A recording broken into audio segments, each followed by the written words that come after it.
it's in your flat, innit, and it's sat in that corner. I just mean, as time goes on, things get educated as they get older. How old's that lizard? You don't. How old is it? About 15 years old. Right. Now it knows more now than it did when you got it because it's been in those surroundings. It's had its eye on things. Well, no. What do you think it knows? What do you mean it knows more now? They act on instinct. What does it learn? It knows when it hears the noise of a plastic case being unwrapped that a cricket's going to fall down any second. That's all it knows. Yeah, but it didn't know that in the jungle. So it's already one up. What else has it learned? Well, I mean, it's 15, so presumably it listens to a lot of Linkin Park, goes on the internet a lot. No, but do you know what I mean? You've already proved your point. It's like that fella who kept hitting the dog on the head with a stick. Right, Pavlov, at no point did he hit a dog on the head with a stick. But he kept doing it, and eventually the dog went, I'm sick of this. And wound up, yeah, brilliant. Why didn't you write up his experiments? Because he did it a little bit different to that. I love that. Do you know what I'd like to do? A programme where you you paraphrase someone's theory. So Pavlov's first. We could do Freud. Give us, what do you know about Sigmund Freud, the father of psychoanalysis? Right, come on in. I don't know anything on him. Well, look him up. Educating Carl. That's your next week, right? Let's do another podcast next week. Then I get an extra one free. The people who paid for it, right? We're going to hear about Sigmund Freud. Okay. Here's an interesting fact. If the frog annoyed you, this might annoy you. A blind chameleon will still change colour to match its surroundings. You're aware that the chameleon can... Yeah, whatever it sits on. Yeah. But then what happens when you put one of them on a mirror? No, does it get stressed out, or what? What's it copying? Well, it probably doesn't need to copy anything, because it looks at itself and it goes, oh, look, looks like that. That's brilliant. God, that was fast. That's the fastest I've ever done that. That is brilliant. So they can go any colour, there's nothing, you can put them on anything, and they'll go to the thing. I don't want you to have a chameleon, because you'd just be trying to see what it could and couldn't do. Catch it out. I know, yeah. Pop it on some tartan. But again, say like the frog thing, right? Pop it on the telly. Yeah. Couldn't do it fast enough. Why does the chameleon need that skill of copying a colour? Because at the end of the day, that lizard, chameleon, whatever, that's mainly sticking in the woods, isn't it? By trees, by grass. Right. Why can't it just stay green? That's all it needs. Those colour changes are only for camouflage, aren't they? I don't know. Some of them are for attraction. Some of them to show moods, anger. No, but I just think we're encouraging them. You see, maybe this is evolution or whatever, but at the end of the day, because they can change colour, they're wandering out of their area. They can be wandering about, through a car park and everything, just because they'll go, well, I don't want to get seen, change the colour of concrete. Whereas... Or into the colour of a Fiat Punto. But they should just stay green. Stay green, right, stay in the woods, and stay safe. I love this public information for chameleons. Words of advice for chameleons. Oh, God. Stay green, stay in the woods, stay safe, good night. Oh, God. Why are there blind chameleons around? I'm assuming that the blindness has no impact on the colour change, presumably is an automatic. It must be.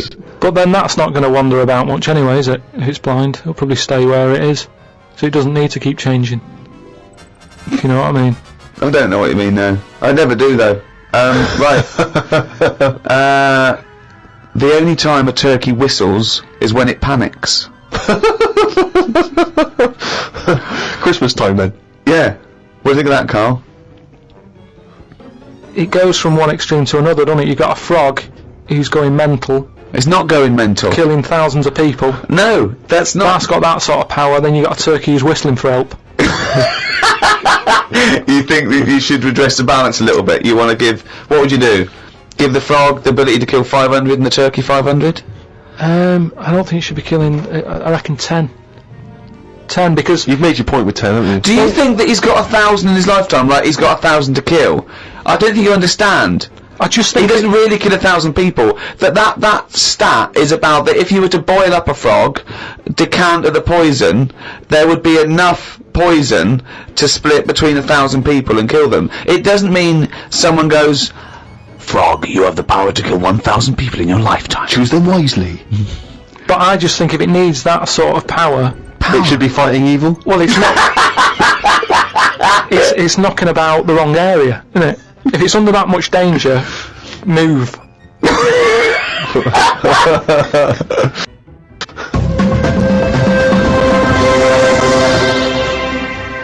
As ever, thanks very much indeed for all of your emails, podcast@rickygervais.com.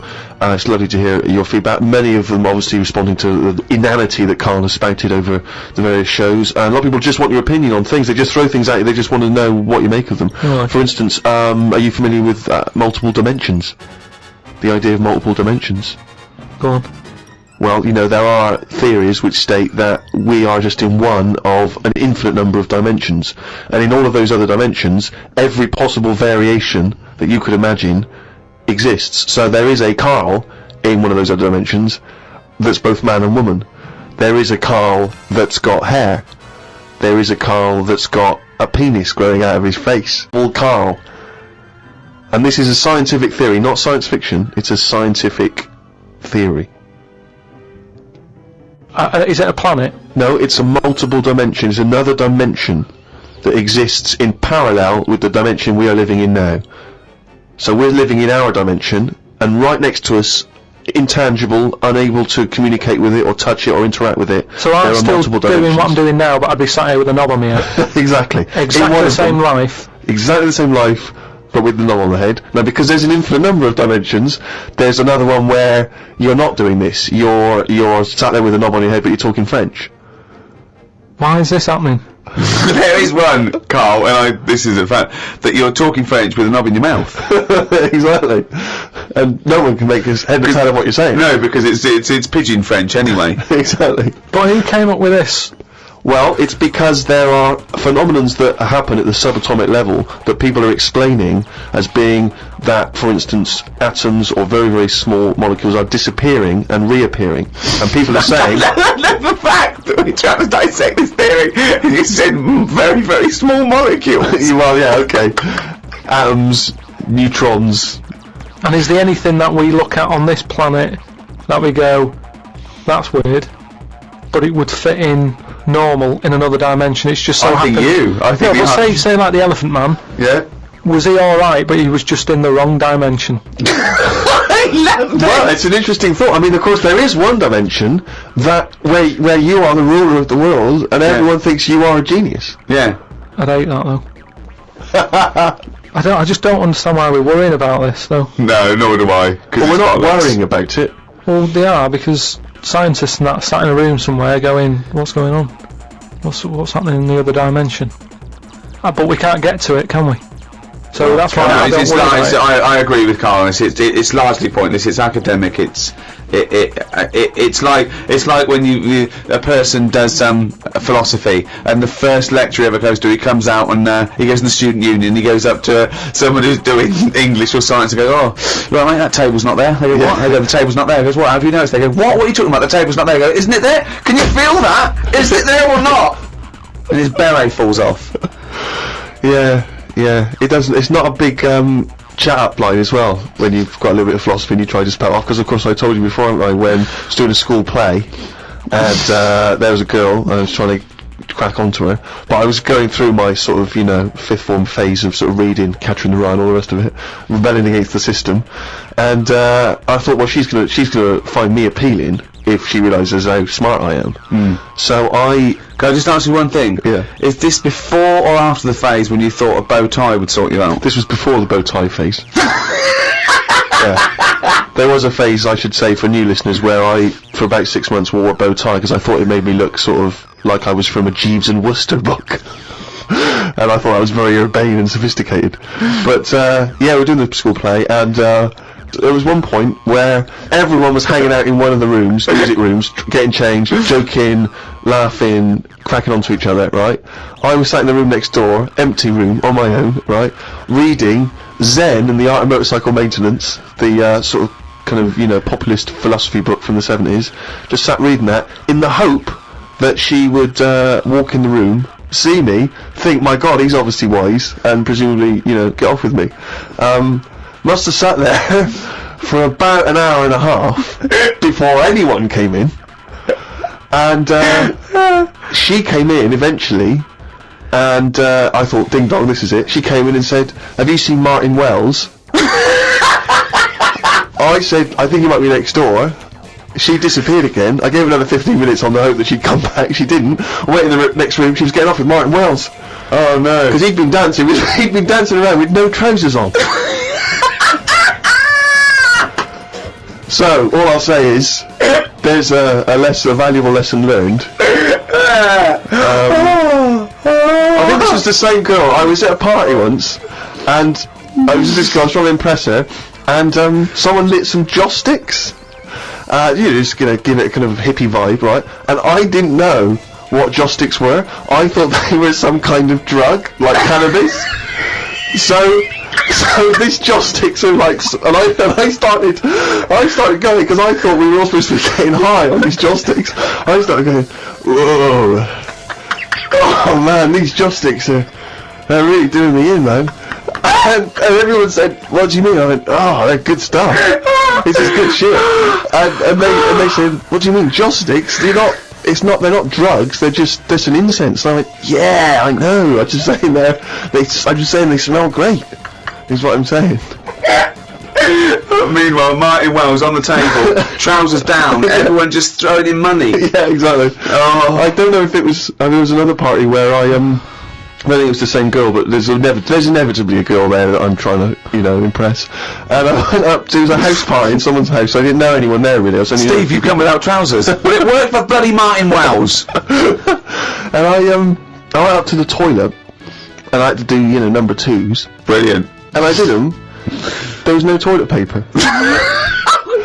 At the party. And I was like, and I was scrubbing around in this bathroom thinking, what can I use? There was nothing. And I was thinking, oh God, what can I do? And as I recall, in the end, I couldn't make anyone hear. I didn't want to sort of go out into the hall and stuff. So I had to shout out the window into the garden where everyone was. No. Yeah. And someone had to come and bring me some. And once again, it didn't. Well, I wish I'd fucking had Zen in the Iron Book technique, then I could have ripped some fucking pages out and wiped my arse. Oh, chimpanzee that! He's gone and written it down again! That's the ever-changing jingle for Carl's diary, excerpts of which we like to read each week. Suzanne said today can be my day because she has been a bit of a pain with her illness and that. So she said I can do what I want today. We went for a walk around Green Park. Loads of tourists were about looking at the Queen's house. She was in because the flag, because it's right in the centre of town. It's just not in a good place, is it? It's got a roundabout outside and that. Really busy. It's pretty good. I went for a pee in the toilets. When I came out, a pigeon had shat on Suzanne's coat. She was in a bit of a mood about it. A bird shat on my ear once. I left it for about 10 to 15 minutes until I got home. I washed it off, and in that 10 to 15 minutes, it had corroded my ear. Yeah, he's had a lot of problem with ears. He told me the other day, he got up, washed, had a bath, had some breakfast, went to the shops to get a newspaper and had a chat with a woman in the corner shop, got home, pottering around, looked in the mirror, he had a cotton bud sticking out of his ear. He went, what annoyed me was she didn't say anything. Like it's her responsibility. Yeah. No, but she knows me well enough to sort of, go, you got a cotton bud in your ear. No, she knows you well enough to go, Carl's got a cotton bud in his ear, I've seen worse.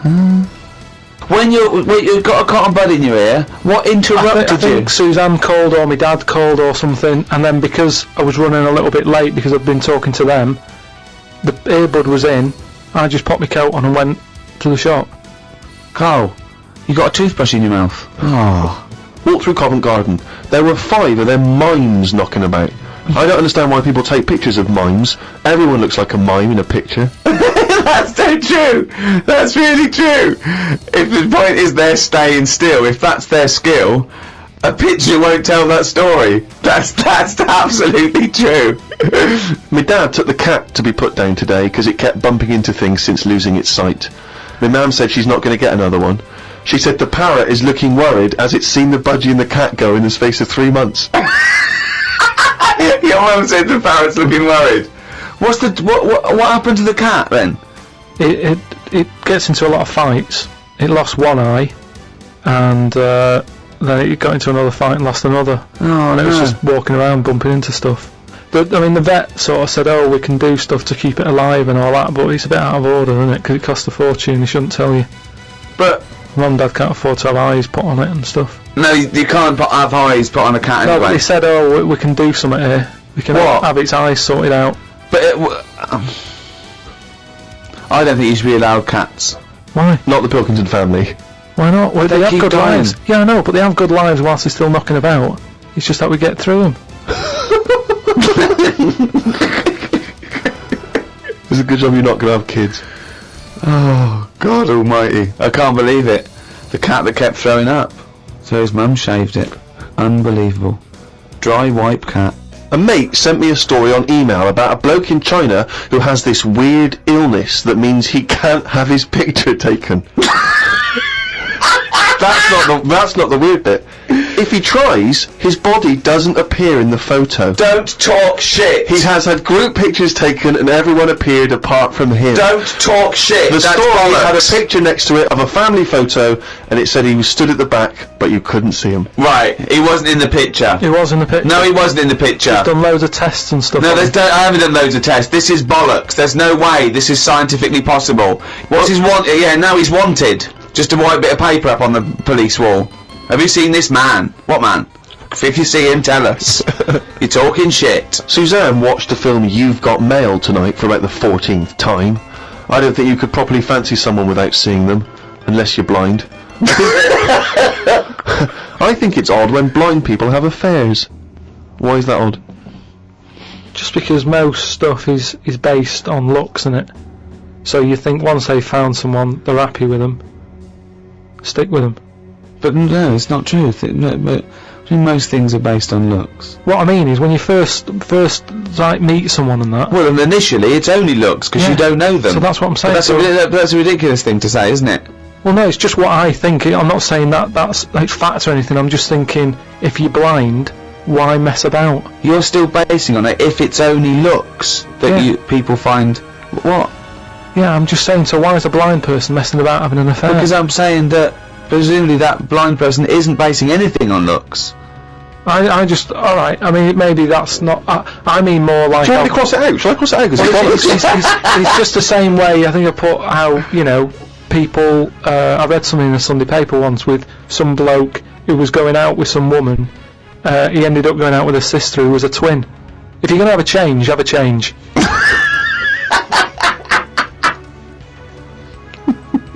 Spoke to Ricky about trips to the moon.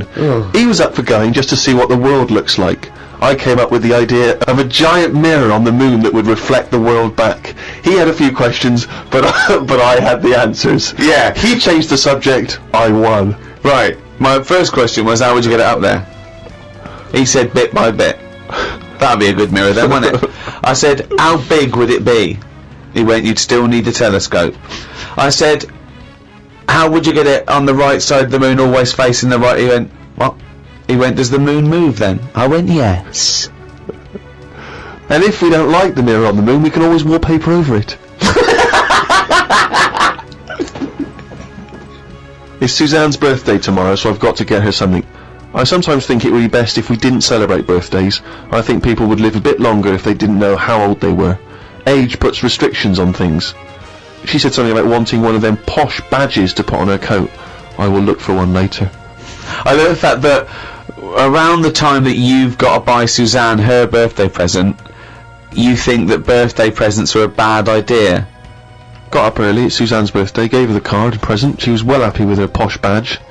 She wore it to work. It's quite nice to hear a moment where she was actually happy for once in your company. They always say when you get someone a present you should buy them something they wouldn't buy themselves. Daft rule. I want something I would buy myself if I had the money.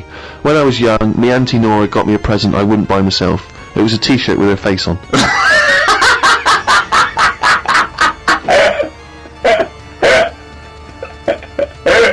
Looked at what's been going on in the world. Someone has found some people who live in an old town somewhere where they are so old-fashioned they still walk on all fours. There is a picture of them and they use shoes on their hands. That's not old-fashioned. Why is that old-fashioned? That's some kind of regressive evolution. It's not true, is it? It is true.